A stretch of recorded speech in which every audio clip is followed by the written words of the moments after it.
Who's next? The Turnpike Incident. Pro wrestling has had its fair share of streaks. Sure, the Undertaker streak at WrestleMania is impressive.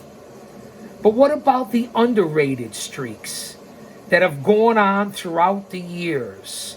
Such as the yellow streak sprayed down Macho Man Randy Savage's back every other week by the NWO during the late 90s. Or the streak of Raw shows that we didn't watch since John Cena became a permanent fixture in the WWE Championship title picture. There's also the never-ending streak of Hall of Fame ceremonies we had to suffer through before Lord Alfred Hayes finally gets the recognition he deserves. Welcome back to Story Time. Here in the Time Machine on Chaos Corner. It's me, the GOC. Sit back and relax. Drop an elbow on that like button. Thank you, Austin.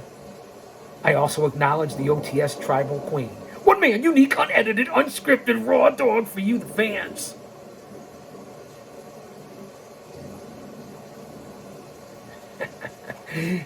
You can't forget the awful streak of terrible movies Hulk Hogan made during his late 80s semi-retirement, and the bad luck streak that began for WCW soon after Ricky Rackman hosted his first Nitro party. If you remember that. What a show we have for you today. On the other hand,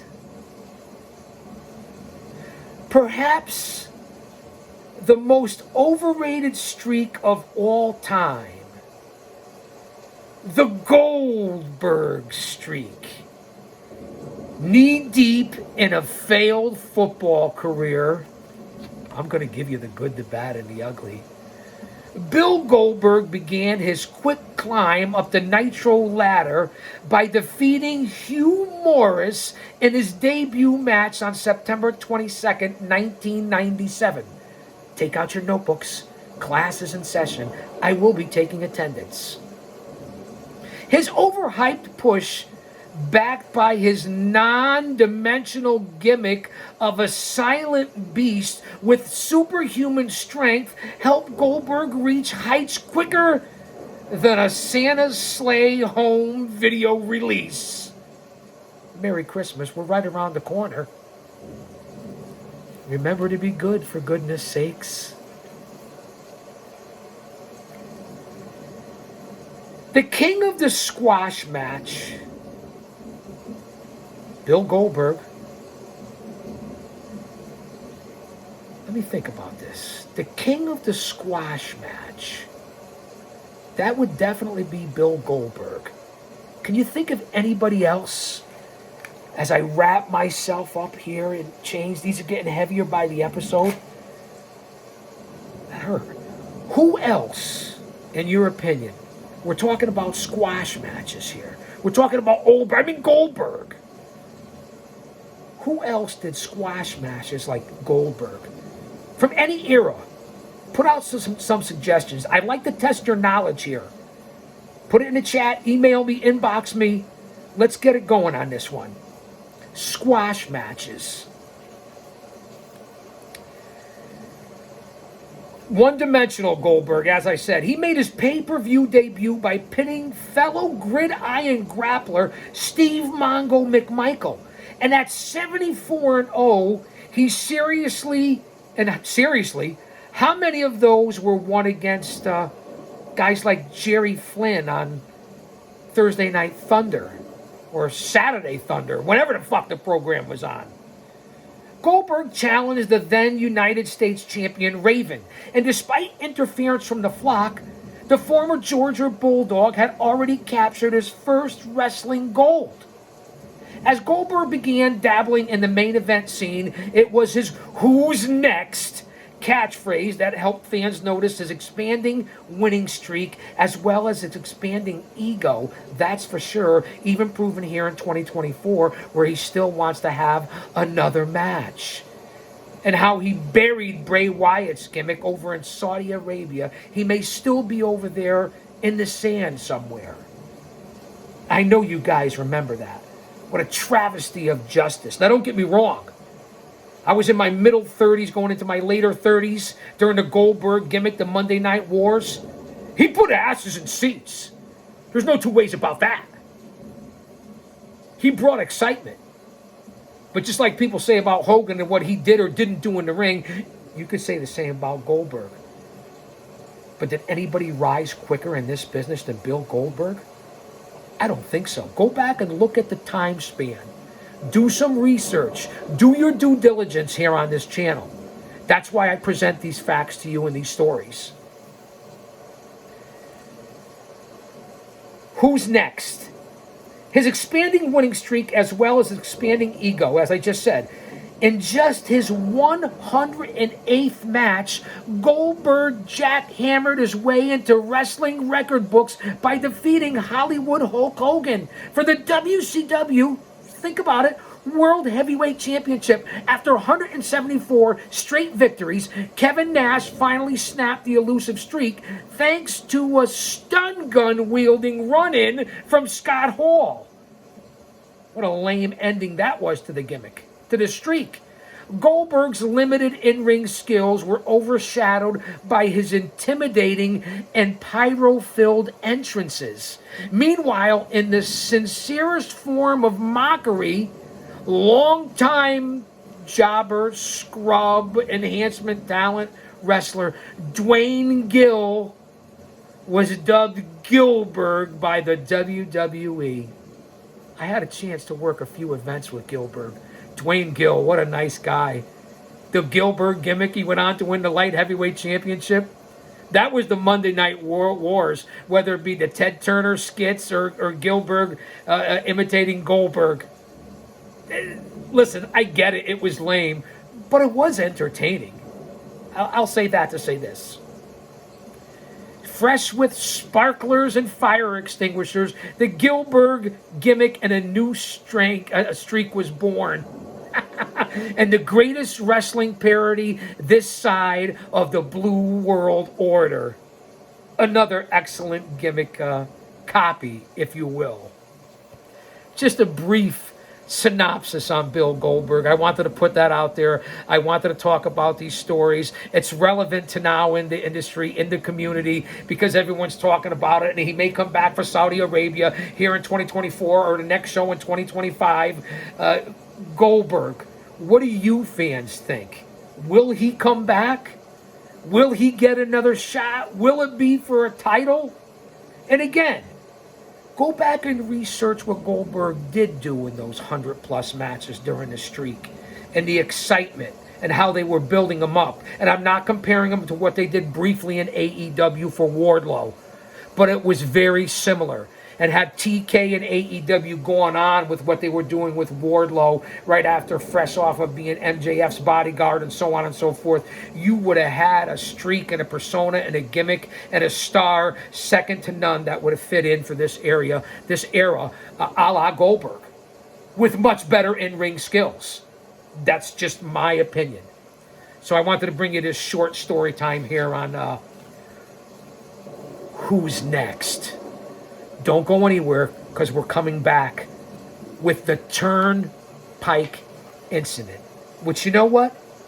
I think we'll add it right here. We're only 10 minutes in. Let me give you another brief story that a lot of you are aware of. The Turnpike incident.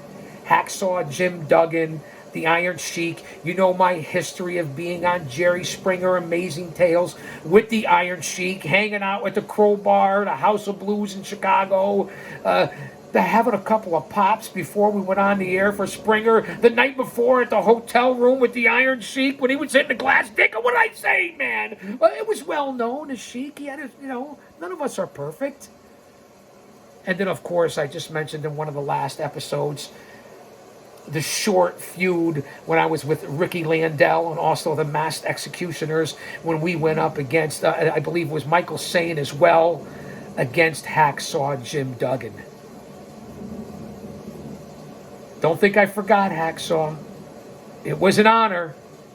But I said it in one of the last recent shows when that DJ out of New York City cattle prodded me. I wasn't happy about it, man.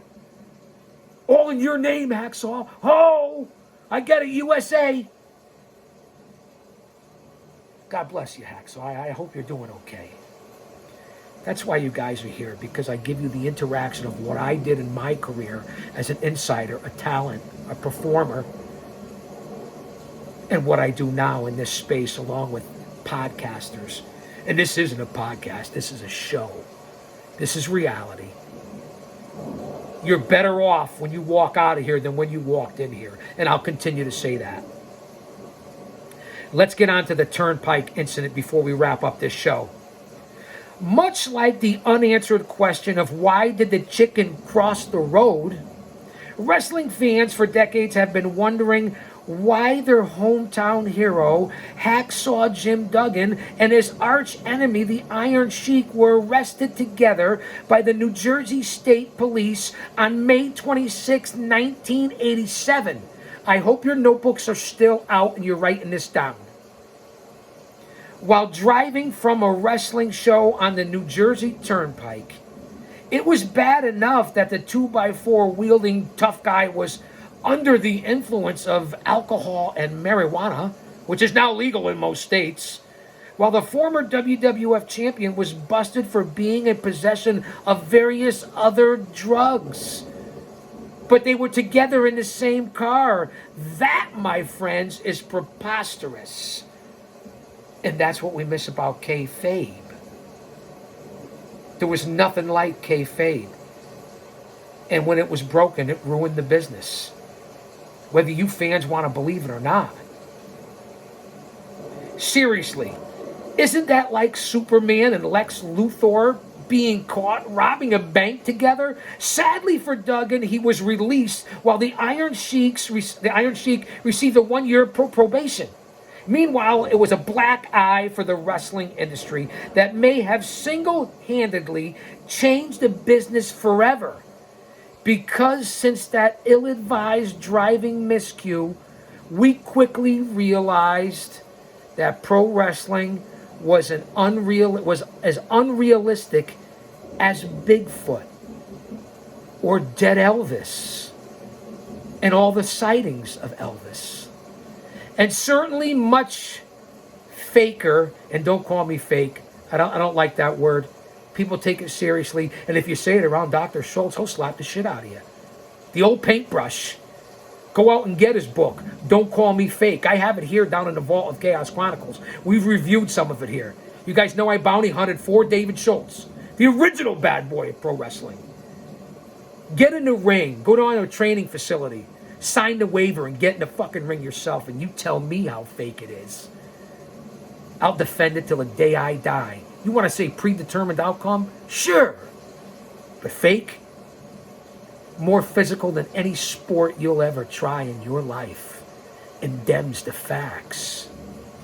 And this was one of the biggest things that ruined kayfabe, even though it was later in the 80s. Think about these incidents. Do your research. I know you know about a lot of them, but that's why I present these here to you. For a reason. And as I said, much faker than this is what they're saying.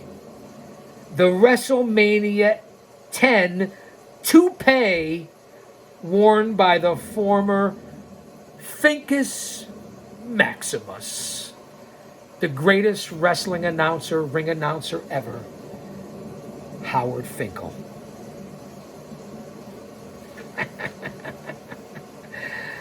You can't make these stories up in the world of pro wrestling. And now I will say it. Because I'll say that to say this.